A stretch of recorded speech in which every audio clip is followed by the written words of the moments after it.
Welcome. Today we are embarking on a really comprehensive exploration into the history of artificial intelligence. Well, yeah. We've reviewed a considerable stack of sources, articles, research papers, historical accounts, and we're tracing the evolution of this field from, the earliest philosophical concepts right up to the massive complex models that are shaping our world today. And our mission here is really to extract those crucial insights, the unexpected turns, the surprising details you need to truly understand where AI came from. And more importantly, why we're seeing this dramatic, almost sudden acceleration right now. It's an essential exercise, I think, because the history of AI is anything but a straight line. Not at all. We're tracking an idea that really started in antiquity, rooted in these very human desires for artificial beings. Right. And then it flowed through the meticulous development of formal logic and computation in the 20th century. And from there, it was just a cycle, wasn't it? It was a cycle of alternating really intense technological booms and then these periods of retrenchment, what history calls the AI winters. So what we're experiencing now, this rapid acceleration fueled by deep learning and vast data sets, it's just the latest peak in that cycle. The latest and most dramatic peak. And if we're looking for that formal moment, the date when AI was officially recognized as its own discipline, the sources all point to one place. The Dartmouth Workshop in 1956. That was the field's official birth certificate. But what's so striking about that early era is the towering optimism of the founders. Sometimes misplaced optimism. Exactly. They genuinely believed that machines capable of human-level intelligence would exist within a single generation. And that intense early confidence, it's one of the most persistent themes in this whole story. The attendees at Dartmouth asserted that, and this is a quote, "Every aspect of learning or any other feature of intelligence can be so precisely described that a machine can be made to simulate it." So the problem was, in their minds, fundamentally solvable. And solvable soon. Very soon. And that belief, it led to these incredible expectations. The subsequent realization that the difficulty had been grossly, almost comically underestimated. That became the single greatest factor leading to the funding collapses. And the inevitable winters that followed. That sets the stage perfectly. So let's start our journey long before computers even existed, back at the very long foundation of the idea itself. Oh, good. The idea of creating artificial life or, artificial intelligence wasn't born with the transistor. No, not at all. It predates modern science. It found fertile ground in myth, in folklore, and in fiction. And these stories, these concepts, they really provided the necessary philosophical groundwork for AI centuries before we could even begin to build such systems. That's a really powerful point. It shows that the impulse to create an intelligent artificial life form is just fundamentally human. And we see it so vividly in Greek mythology. Absolutely. The story of Talos. This colossal creature crafted entirely from bronze. By Hephaestus, the god of fire and craftsmanship. And Talos was tasked with guarding the island of Crete against invaders, throwing massive boulders at incoming ships. So this wasn't just a statue. No, it was a tireless, purpose-built entity with assigned intelligence, an automaton. And it wasn't just in Greek myths. If you look at Jewish folklore during the Middle Ages, you get the golem. Right, a figure made of clay brought to life through mystical means. Often by inserting a paper inscribed with one of God's names into its mouth or on its forehead. And what these examples show is that the artificial being was often conceived of as a tool of great power, but also one that could be uncontrollable. Or dangerous. Exactly. It kind of foreshadows our modern alignment concerns, in a way. Absolutely. And this idea, it persisted even through the age of the alchemists. During the Islamic Golden Age, you had scholars like Jabir ibn Hayyan pursuing Takwin. The artificial creation of life. Right. And while it often involved complex alchemical processes, the goal was to achieve artificial creation, something seen as mimicking the divine. Even the 16th century Swiss alchemist Paracelsus described these precise, though mystical, procedures for creating a homunculus. A miniature artificial man. So this philosophical desire, it gradually moves into popular fiction and then eventually into real-world mechanics. By the 19th century, this fascination with artificial men and thinking machines just explodes. Mary Shelley's 1818 novel Frankenstein is the perfect example. It provides that enduring narrative of a man-made creature escaping the control of its creator. But maybe the most direct linguistic influence came much later in the 20th century. With the 1920 play R.U.R. Rossum's Universal Robots by the Czech writer Karel Opek. Which introduced the world to the word robot. And crucially, in the play, these robots weren't metal machines. They were originally biological, yet manufactured, servants designed to relieve humanity of work. And the play, of course, explores what happens when these artificial laborers develop consciousness and rebel. The classic sci-fi trope. Right. And while these were fictional narratives, historical reality was providing these incredible examples of early automation. We're talking about sophisticated automata built by master craftsmen across various cultures. You had Yan Shi in ancient China, hero of Alexandria, whose devices use hydraulics, pneumatics. Even basic programmable mechanisms. But a real standout figure is Al-Jazari in the 13th century. Around 1206, he constructed these complex, programmable automata, including a four-musician band that could play different rhythms by means of pegs inserted into a revolving drum. Which is an early form of mechanical programming. It is, and the crucial insight from this era is the ancient belief that these mechanical or crafted figures weren't just clever toys. There was a genuine, pervasive belief that craftsmen could imbue sacred statues with real minds, capable of wisdom or emotion. So we have the philosophical desire and the mechanical capability. But before AI could truly begin, the concept of reason itself had to be formalized. Yes, the foundational assumption underlying AI is this really radical philosophical idea that human thought, with all its complexity, can be reduced to or mechanized by a formal process. And that reduction started with philosophers, not engineers. Exactly. The Spanish philosopher and theologian Ramon Lull, way back in the 13th century, developed what he called logical machines. These weren't computers in the modern sense. No, not at all. They were conceptual devices that used rotating disks, inscribed with concepts, to mechanically combine undeniable truths and produce new knowledge. He was trying to remove human bias from reasoning. And that idea gained tremendous traction in the 17th century. Thomas Hobbes famously wrote that reason is nothing but reckoning. Meaning adding and subtracting, a quantitative view of thought. Gottfried Leibniz took that concept and just ran with it. He articulated this grand dream of mechanized reason. He described the characteristica universalis, the universal language of reasoning, a sort of conceptual algebra that could represent all knowledge. And his ultimate goal was breathtaking. He wanted to create a method, the calculus ratiocinator, that could resolve all disputes. His famous proposal was, if two philosophers disagreed, they would just say to each other, "Let us calculate." That shift from subjective debate to objective calculation was instrumental, but it took centuries for mathematics to catch up. Indeed. The move from philosophy to mathematics required formalizing logic itself. We saw this with George Boole's The Laws of Thought, and later with Gottlob Frege's Begriffsschrift, which gave logic a rigorous scientific structure. And that quest really culminated in the early 20th century with the monumental effort by Bertrand Russell and Alfred North Whitehead to formalize all of mathematics in Principia Mathematica. Right, in 1913. And this era presented a profound challenge to mathematicians. Could all knowledge be reduced to a purely mechanical, logical procedure? The answer came through foundational work that also, importantly, explored the limits of these formal systems. Key figures here were Kurt Gödel, with his incompleteness proof, and Alonzo Church, whose lambda calculus provided an abstract computational model and was a direct inspiration for the early AI programming language Lisp. But the most crucial breakthrough, the moment the scientific study of AI became truly possible, was Alan Turing's machine. The Turing machine provided the conceptual blueprint. What was the central radical insight it delivered? The Church-Turing thesis. It established that any conceivable mathematical deduction, any process of abstract symbol manipulation, could be carried out by a simple mechanical device. A device that conceptually only needed to read and write abstract symbols like zeros and ones on an infinitely long tape. And that proved, mathematically, that the essence of complex abstract thought could be captured by a completely mechanical, automatic procedure. It was the scientific intellectual starting gun for the entire field of AI.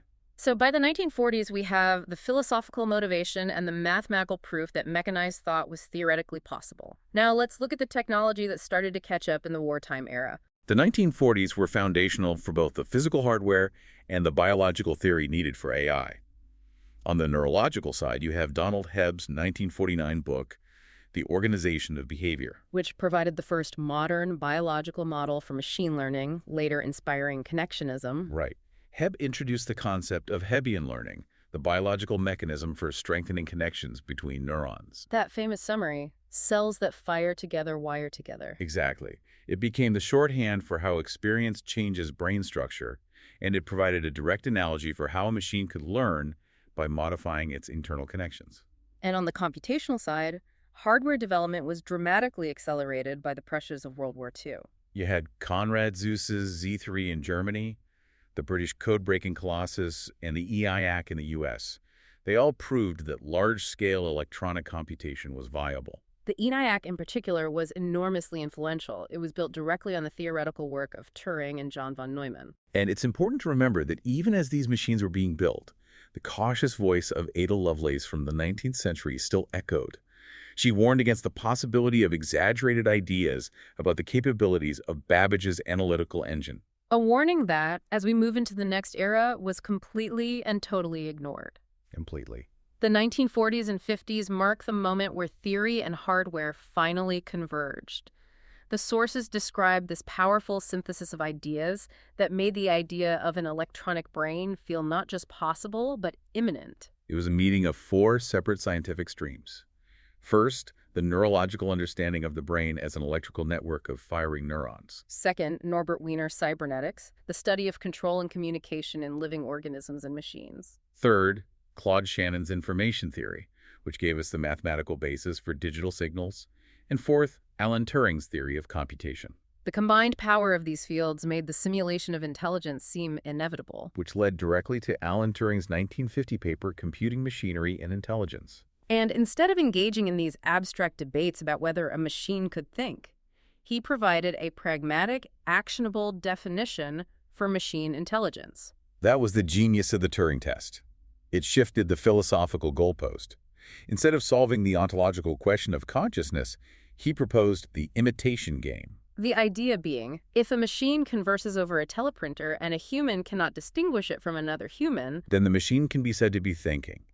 It was a deeply pragmatic and powerful proposal that catalyzed research. and this research found its home at the pivotal Dartmouth workshop in 1956, organized by Marvin Minsky and John McCarthy. This is where the discipline of AI formally began. McCarthy famously introduced the term artificial intelligence, a deliberate choice to distinguish their field from the broader, more biologically focused field of cybernetics. He wanted to avoid association with Norbert Wiener. Exactly. And this workshop established the name, the mission, and it assembled the core group of researchers, Solomonoff, Samuel, Newell, Simon, Minsky, who would lead research for the next 2 decades. They became known as the Invisible College of AI. Right. So let's discuss the immediate successes that fueled that incredible optimism, particularly this symbolic reasoning paradigm that emerged. Symbolic reasoning dominated early AI. It was based on the idea that human thought operates by manipulating symbols that represent real-world concepts, like dog, ease, or mammal, And the most famous early success was the logic theorist. created by Alan Newell and Herbert A. Simon in 1955. It eventually proved 38 of the first 52 theorems in Principia Mathematica. Which demonstrated that complex, abstract human reasoning could be replicated purely through symbol manipulation.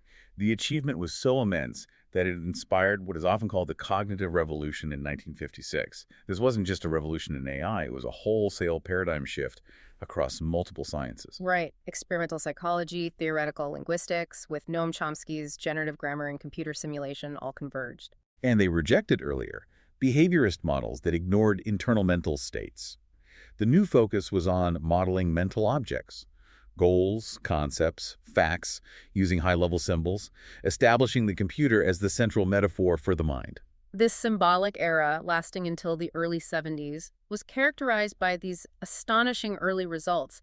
It's sometimes called the Look Ma, New Hands era. A great name for it. Because computers were solving algebra problems, playing checkers surprisingly well, and proving geometry theorems. The optimism was understandable when you compare it to the simple calculators that existed just years earlier. And if we look at the core approaches used to build these systems, they mostly relied on modeling reasoning as a search process. Meaning the program navigated a massive maze of possible actions or deductions toward a defined goal, like a test computer searching through potential moves. But the number of possible paths, the combinatorial explosion, grows astronomically fast. So they had to rely heavily on heuristics. Rules of thumb. Exactly. Rules of thumb that prune the search space. allowing the program to prioritize promising paths and ignore dead ends. Without them, even the fastest computers would be overwhelmed. And landmark programs using this principle included the General Problem Solver, the Geometry Theorem Prover, and STRIPS. Which was the system used to control the famous mobile robot, Shaky, at Stanford. Moving to natural language processing, we saw programs like Daniel Bobrough's Student, which could solve high school algebra word problems. But the most culturally famous demonstration was ELIZA. Joseph Weizenbaum's ELIZA, the first chatbot. Its conversations were so compelling that some users were genuinely fooled into believing they were speaking to a human being. The ELIZA effect. Which Weizenbaum himself later termed. But what's key here is that ELIZA achieved this with no genuine understanding. It merely used canned responses and grammatical templates to rephrase the user's input. In contrast, other researchers were trying to build genuine structure. Ross Quillian developed semantic nets, representing concepts and their relations as nodes and links. And to manage the sheer complexity of real-world knowledge, researchers at MIT, particularly Minsky and Papert, proposed the micro-worlds approach. They focused research on simplified, artificial situations, like the blocks world. Right. The computer only had to deal with colored blocks of various sizes on a surface. This allowed them to manage complexity and develop core principles for machine vision and planning. Terry Winograd's SHRDLU was the most sophisticated of these systems. It could communicate with the user in ordinary English about the blocks world, plan complex actions, and execute those plans. It seemed to have a deep understanding, but only within that very limited domain. It was a conscious parallel to physics, right? Starting with simplified systems like frictionless planes to understand fundamental concepts first. Exactly. The goal was to build basic principles first, then scale them up. Now, running parallel to this dominant symbolic approach, there was the early work on artificial neural networks, which, despite Minsky's early contribution, led to a famous conflict. Frank Rosenblatt introduced the single-layer neural network, the perceptron, in 1958. His optimism was boundless. He predicted it would eventually learn to translate languages. Other researchers, like Bernard Widrow, created similar systems like Adeline and Madeline. And interestingly, most of this early neural network used custom-built, bespoke hardware, like potentiometers, rather than being simulated on standard digital computers. Yet Minsky, who himself had built the first neural net machine, SNARK, in 1951, became the movement's most devastating critic. In 1969, Minsky and Papert published their influential book, Perceptrons. The book demonstrated mathematically that a single-layer network had severe fundamental limitations. Most famously, it couldn't solve the XOR problem, a basic logical function. And they argued that multi-layer networks, which could theoretically overcome this, were prohibitively difficult to train. This critique was so authoritative that it effectively choked off all funding for connectionism for the next decade. A classic example of how deep technical insight, even if partially misplaced, can drastically shape the direction of an entire field. The symbolic camp won, solidifying its dominance, even though later breakthroughs would eventually fulfill all of Rosenblatt's predictions. And that dominant symbolic research was fueled by incredibly generous government financing. DARPA, then RRP, provided massive funding. MIT's Project Demarite received over $3 million annually into the 70s. This created a highly innovative, almost freewheeling atmosphere in these labs. This hands-off government support certainly contributed to the sky-high predictions we've been discussing. I mean, Simon and Newell predicted a computer chess champion within 10 years. And Minsky told Life magazine in 1970 that a machine with general human intelligence was just 3 to 8 years away. That gap between the grand public predictions and the limited toy programs being built, it set the stage for the inevitable collapse. Because the programs worked brilliantly in their microworlds, but when faced with the real world, they just crumbled. And that crash arrived around 1974, initiating the first AI winter. What happened when the tremendous expectations of the early era collided with the sheer difficulty of scaling these problems? The sources outline 4 critical limitations that research just ran into simultaneously, making the promise of general intelligence seem impossible. And the first was purely physical, limited computer power. Right. Ross Quillian's successful language analysis system, for example, had a vocabulary limited to just 20 words. Just 20 words. Because that was the maximum memory available. And Hans Moravec, writing mid-decade, provided a great analogy.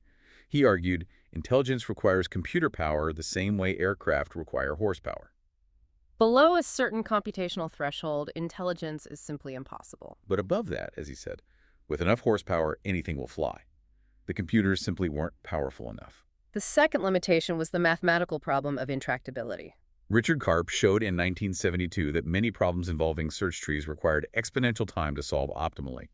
This confirmed the combinatorial explosion wasn't just a technical challenge, it was a fundamental mathematical barrier. So a system that works on 10 variables will fail spectacularly when you give it 20. Exactly. Scaling was fundamentally impossible for many of these symbolic methods. The third limit challenged the very foundation of the symbolic approach, Moravec's paradox. This is a fascinating insight. The paradox noted the failure to make progress on tasks that are effortless for a human baby-like recognizing a face, walking, or catching a ball. But AI had tremendous success with intellectual tasks that are agonizingly difficult for humans, like solving calculus. And researchers realized that the symbolic reasoning paradigm was deeply unsuited for perceptual and sensory motor tasks. These are complex and instinctual for humans, and they rely on massive parallel processing, something symbolic AI lacked. And the final and most frustrating limit was the breadth of common sense knowledge. The realization hit hard. For applications like vision or natural language, a program needs access to billions of atomic facts, all the mundane things a child knows. And no one in the 70s had the capacity to build, store, or manage a knowledge base that vast. Compounding this, attempts to represent this knowledge using formal logic encounter difficulty because human concepts are often inherently imprecise. You can't use crisp, formal logic to describe fuzzy concepts like friendship or happiness without losing critical meaning. And these failures led swiftly to government and industry frustration and consequently massive funding retrenchment, the actual AI winter. The pattern began in 1966 with the ALPAC report, which criticized machine translation efforts as fundamentally flawed. Which led the U.S. National Research Council to immediately end all support in that area. Then in the UK, the Lighthill Report in 1973 was highly influential, citing the combinatorial explosion problem as evidence that AI research was a dead end. and it led to the dismantling of virtually all British AI research programs. DARPA also pulled back significantly.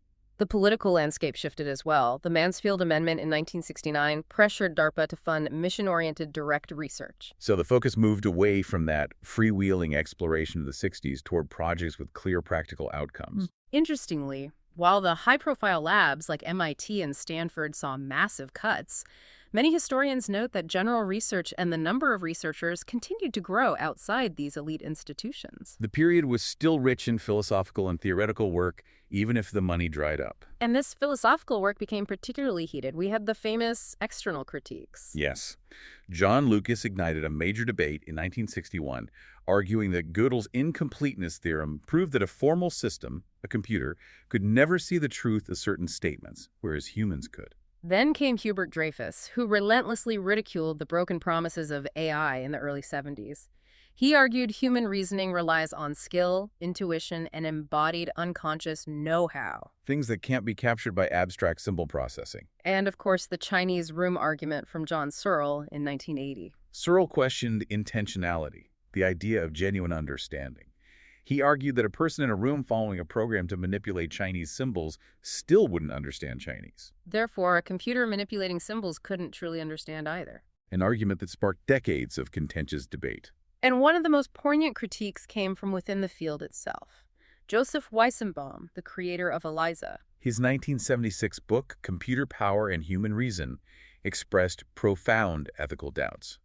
He was disturbed when a colleague created a program based on ELIZA for use in psychotherapy. He argued that using a mindless program as a serious therapeutic tool was deeply unethical and warned that the misuse of AI could devalue human life. He felt his own invention was being used for purposes he considered dangerous. And internally, the research community fractured into the NEETs and the Scruffies. The NEETs, led by John McCarthy, believed in logic and formal methods. They argue AI should focus on building systems that solve problems, regardless of whether they mimic human psychology. This led to logic programming languages like Prolog. While the Scruffies, including Minsky and Roger Schank, were the anti-logic faction, they focused on building programs that could solve complex, real-world tasks that required human-like thinking, like story understanding. And since formal logic was too brittle for common sense, Minsky proposed frames in 1975 frameworks that captured common assumptions and defaults. So while the NEETs and Scruffies were locked in theoretical combat, the shift in focus from pure logic to knowledge started generating real-world commercial value. Which led to the resurgence of funding the AI boom of the 1980s. The knowledge revolution. The consensus that emerged from the first winter was that true intelligence depended not on finding a single general algorithm, but on utilizing large amounts of detailed knowledge within a very specific domain. Which gave birth to expert systems. These systems bypass the general common sense problem by restricting themselves to solving problems using logical rules derived directly from human experts in a narrow field. Early examples were Dendrol, which identified chemical compounds, and MYCIN, which diagnosed infectious blood diseases. But the real commercial breakthrough was R1. R1 developed at CMU for Digital Equipment Corporation in 1980, configured new computer systems. It was so successful that by 1986, it was saving DEC an estimated $40 million annually. This success proved the commercial viability of AI. And that utility fueled a massive commercial boom. Corporations spent well over $1 billion on AI by 1985. This created an entire supporting industry, selling specialized hardware, the famous Lisp machines. Government funding surged again in response. Japan launched its ambitious fifth-generation computer project in 1981. And the U.S. responded with DARPA's Strategic Computing Initiative, tripling investment in AI between 1984 and 1988. The optimism was back. And the ultimate attempt to solve that perennial common-sense knowledge problem was Douglas Lenat's ambitious psych project. Lenat argued there was no magical shortcut. If machines were to understand human concepts, they had to be taught one by manually entering a massive database of mundane common-sense facts. Despite the commercial success of expert systems, the symbolic approach was still fundamentally failing in critical areas like perception, robotics, and learning. Which is why, as the 1980s progressed, researchers, recognizing these failures, began exploring what were termed subsymbolic methods. The most dramatic subsymbolic change was the revival of connectionism neural networks, which had been almost entirely defunded since 1969. And this revival was driven by crucial theoretical breakthroughs. Physicist John Hopfield proved in 1982 that his Hopfield net could learn, process information, and provably converge. And Geoffrey Hinton proved similar results for the Boltzmann machine. The stability and functionality of these models countered the decades-old critique. And the technical hurdle Minsky and Papert had highlighted, training multilayered networks, was solved by Hinton and David Rumelhart, who popularized the backpropagation algorithm in 1986. Backpropagation provided an efficient, effective way to train these deeper networks, allowing them to finally overcome the limitations of the single-layer perceptron. The ensuing debate between the symbolic AI advocates and the new connectionists was intense. Hinton famously described symbols as the luminous ether of AI, suggesting they were an unnecessary and perhaps misleading model of true intelligence. But the connectionist approach soon delivered tangible results. In 1990, Jan LeCun at Bell Labs used convolutional neural networks to recognize handwritten digits for checks and mail sorting. This was the first genuinely useful, large-scale application of neural networks in commerce. And alongside the rise of neural networks, a separate movement focused on the practical limitations of purely abstract intelligence, robotics and embodied reason, or nouvelle AI. Rodney Brooks and Hans Moravec championed the radical idea that thinking should not be separate from doing. They argued forcefully that true, robust intelligence requires a physical existence. A machine needs a body to acquire essential sensoromotor skills, which they believed were foundational to higher-level skills and impossible to implement efficiently using purely abstract symbols. Brooks's motto crystallized this: "The world is its own best model." Meanwhile, the 1980s also saw the development of soft computing, methods designed specifically to deal with imprecise or incomplete information. This was a move away from the strict deterministic logic of the early era. It includes Lotfi-Zada's fuzzy logic, which allowed systems to reason using linguistic terms like slightly hot. But more fundamentally, Judea Pearl's influential 1988 book on probabilistic reasoning integrated probability and decision theory into AI, establishing methods like Bayesian networks and hidden Markov models. These tools allowed systems to explicitly manage uncertainty, making them far more robust for real-world tasks. And we saw the formalization of reinforcement learning, or RL. Richard Sutton and Andrew Bartow's program provided the theoretical groundwork. A key development was the temporal difference learning algorithm in 1988, which rewards agents based on improved predictions of future rewards. And this algorithm demonstrated its power with Gerald Tesora's TD Gammon program in 1992. By playing millions of games against itself, TD Gammon achieved human-level backgammon skill entirely through self-play. And what's genuinely fascinating is that neurologists later discovered evidence that the brain's own dopamine reward system utilizes a version of the TD learning algorithm. A profound convergence between machine learning theory and biological neuroscience. Despite all this theoretical progress, the market for symbolic AI still collapsed, leading to the second major AI winter in the 1990s. The problem was twofold. First, the Lisp machine market collapsed suddenly in 1987. Why? Because desktop computers from Apple and IBM became fast and powerful enough to run Lisp software cheaply, eliminating the need for expensive, specialized Lisp machines. And second, the expert systems themselves proved too brittle and expensive to maintain. They were incapable of learning, they grew outdated, and their brittleness meant they made severe, nonsensical errors when encountering unusual input. So the economic foundation of the 1980s AI boom just evaporated. And funding from the U.S. Strategic Computing Initiative was brutally curtailed. Japan's fifth-generation project was deemed a major failure. But the sources make a crucial distinction here. AI wasn't dead, it just disappeared from public view. The AI effect. Exactly. Successful AI innovations quietly filtered into general computing applications without the AI label. Once something becomes useful, people stop calling it artificial intelligence. Data mining, industrial robotics, speech recognition, Google's search engine algorithm. All AI innovations, but they were often called computational intelligence, or informatics, to secure funding. This period forced the field to adopt a new attitude, increased rigor and a focus on verifiable, narrow problems. Researchers stopped speculating about general intelligence and started collaborating with fields like statistics and mathematics. This led to the adoption of the intelligent agents paradigm. The goal became creating a system that perceives its environment and takes actions to maximize its success. It broadened AI research, allowing people to study isolated problems while retaining the long-term hope that these agents could eventually be combined. And as the 90s progressed, Moore's law, the doubling of computer speed and memory every 2 years, finally began to overcome the problem of sheer computer power. Which allowed for major successes driven by brute force engineering. The definitive milestone was Deep Blue beating Garry Kasparov in chess in 1997. And Deep Blue's success was primarily due to being 10 million times faster than the 1951 chess computer, allowing it to search dramatically deeper into the game tree.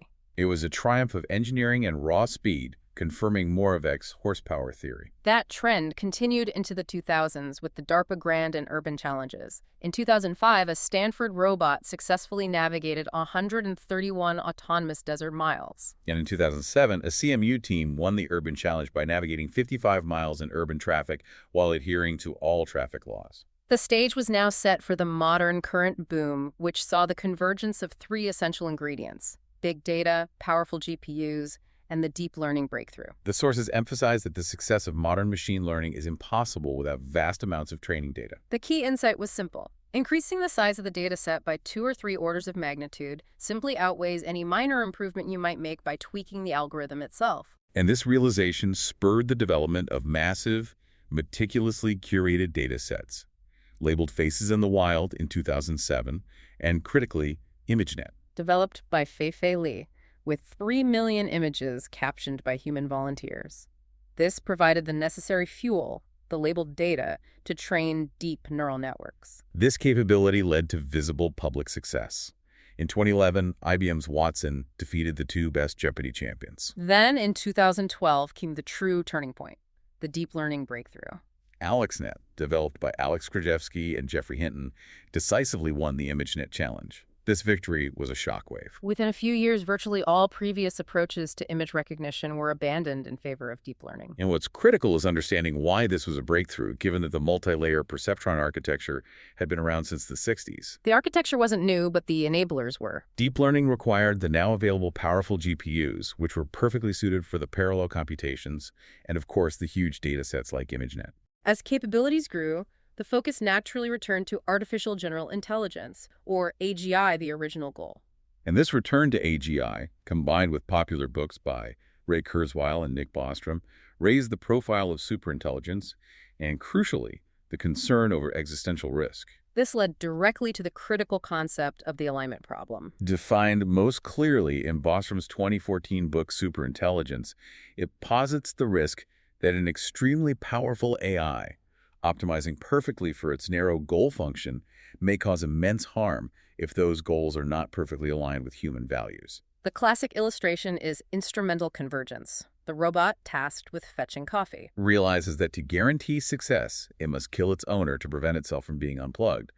The AI isn't malicious, it's just supremely efficient at optimizing its goal. At the same time, we saw tangible ethical failures of statistical algorithms in the real world. Kathy O'Neill explained how algorithms contributed to the 2008 economic crash. And ProPublica reported on how the compass system, used in criminal justice, exhibited disturbing racial bias. These real-world issues of unintended consequences, bias, and misinformation became a serious field of academic study after 2016. The value alignment problem, once a philosophical concern, was now immediately relevant. And this environment of immense promise and profound risk fueled the AGI race, leading to the creation of several powerhouse labs. DeepMind, founded in 2010, made AI safety a core focus. It was sold to Google in 2014 with the condition that it would maintain an ethics board and avoid military contracts. Then there was OpenAI, founded in 2015 by key figures like Elon Musk and Sam Altman, initially as a nonprofit explicitly designed to mitigate the risks of AGI. However, the company transitioned into a for-profit entity, receiving massive financing from Microsoft. This ideological shift led to a split. In 2021, a group of scientists left OpenAI over safety concerns and formed Anthropic, which also focuses intensely on responsible development. And what stands out here is the recurring paradox. The people most worried about the risks of powerful AI are often the most determined to create it. The current technological boom, beginning around 2017, is fundamentally defined by the development and massive scaling of large language models, or LLMs. And the architectural foundation for this era was the transformer architecture. Google researchers introduced it in their landmark 2017 paper, Attention is All You Need. This new design, which exploits a self-attention mechanism, dramatically improved the ability of models to weigh the importance of different words in a sequence. It formed the crucial basis for all subsequent LLMs and allowed for unprecedented scaling. OpenAI released GPT-3 in 2020, followed by DeepMind's Gato in 2022. These are foundation models, trained on vast, unlabeled data scraped from the internet, and they display general knowledge traits far beyond previous systems. And the public introduction of this capability was, well, explosive. ChatGPT launched in November 2022 and gained 100 million users in just 2 months, making it the fastest-growing consumer software application in history. The success was so rapid it forced panicked responses from competitors. Google declared a code red, diverting vast resources to launch its own model, Gemini. The question of AGI moved from a fringe discussion back to the mainstream. Microsoft Research, after testing GPT-4 in 2023, called it an early yet still incomplete version of an artificial general intelligence AGI system. And the pace continues to accelerate. In 2024, OpenAI's O3 model achieved an unofficial score of 87.5% on the ARC-AGI benchmark, surpassing the typical human score of 84%. This accelerating capability has naturally fueled exponential investment on a global scale. Total AI investment surged from $18 billion in 2014 to $119 billion in 2021. The valuations are staggering. OpenAI reached $86 billion in early 2024, but perhaps the most telling indicator is NVIDIA, whose market capitalization soared past $3.3 trillion by mid-2024, driven almost entirely by the insatiable global demand for their AI-capable GPUs. However, this exponential growth has bred significant market skepticism, a classic echo of past boom and bust cycles. By mid-2024, prominent investors like Jeremy Grantham were explicitly comparing the AI boom to the dot-com bubble, questioning if market expectations align with near-term revenue potential. Before ChatGPT exploded, we should mention 15.ai, which launched in 2020. This free web application went viral, pioneering sophisticated AI voice synthesis. 15.ai was one of the earliest to popularize the idea that neural networks could clone character voices with minimal training data, sometimes as little as 15 seconds of audio. The rapid pace of advancement also led to immediate regulatory and ethical backlash. In March 2023, over 20,000 signatories, including Elon Musk and Yoshua Bengio, signed an open letter, calling for an immediate, verifiable 6-month pause in training systems more powerful than GPT-4. They cited profound risks to society and humanity and concerns about a loss of civilizational control. The core argument was that these decisions must not be delegated to unelected tech leaders, and that societal confidence in their safety must be well justified first. Meanwhile, the technology continues its rapid iteration. Anthropic released the Claude 3 family in 2024, with Opus immediately outperforming GPT-4. And they subsequently released Claude 3.5 Sonnet in June 2024, demonstrating further significant improvements. The race is far from settled. And in a massive recognition of the field's maturity, the 2024 Nobel Prizes acknowledged several key figures from this history. John Hopfield and Geoffrey Hinton were recognized in physics for their foundational work on neural networks. David Baker, Dimas Hassabis, and John Jumper received the Nobel in chemistry for their advancements in protein folding, driven by DeepMind's AlphaFold. This moment formally recognizes AI research as foundational science. Absolutely. Finally, let's look at the national policies and the geopolitical race emerging, focusing on the activity in 2025 as a benchmark. The United States made dramatic financial and strategic commitments. A new consortium, Stargate LLC, announced a monumental U.S. $500 billion investment in AI infrastructure through 2029. OpenAI also began targeting the government sector directly, releasing ChatGPT-Gov in January 2025. And on the policy side, Executive Order 14179 established an AI action plan with the explicit stated goal of world domination and victory in the global AI race. China responded with colossal investments as part of its 14th five-year plan. China committed approximately $100 billion in 2025, focusing on integrating AI and robotics into smart manufacturing and healthcare. As well as defense applications like autonomous drones. And critically, China mandated the labeling of all AI-generated content starting in September 2025 to ensure transparency. A major regulatory move. So we have completed the journey, tracking the arc from ancient philosophical desires and mechanical curiosities through the formal mechanization of logic. The alternating cycles of immense funding and subsequent winters, and finally into the present era of massive, complex foundation models driving a technological race of global consequence. The source material often leaves us with the fundamental ethical choice of this new era. We saw it echoed in the pause debate. Should powerful AI systems only be developed once confidence in their positive effects and manageable risks is well justified? That remains the immediate, complex question driving global policy and research. But stepping back from that immediate question, there is a powerful thought to consider based on the entire history we reviewed. What's that? The founding fathers of AI at Dartmouth based their entire symbolic paradigm on the Church-Turing thesis, the idea that intelligence is fundamentally abstract symbol manipulation. Right. Yet, the dominant successful technology today, deep learning, connectionism, embodied robotics, relies on fundamentally subsymbolic, probabilistic, and parallel methods that only became viable once sufficient computing power existed. So the great question for the next generation of researchers might be, Did the symbolic approach fail not because the computers were too slow, but because the very definition of intelligence as symbol manipulation was incomplete from the start? a powerful thought. We hope this comprehensive look at the history of artificial intelligence helps you place the current technological boom into its proper, complex context. Thanks for listening.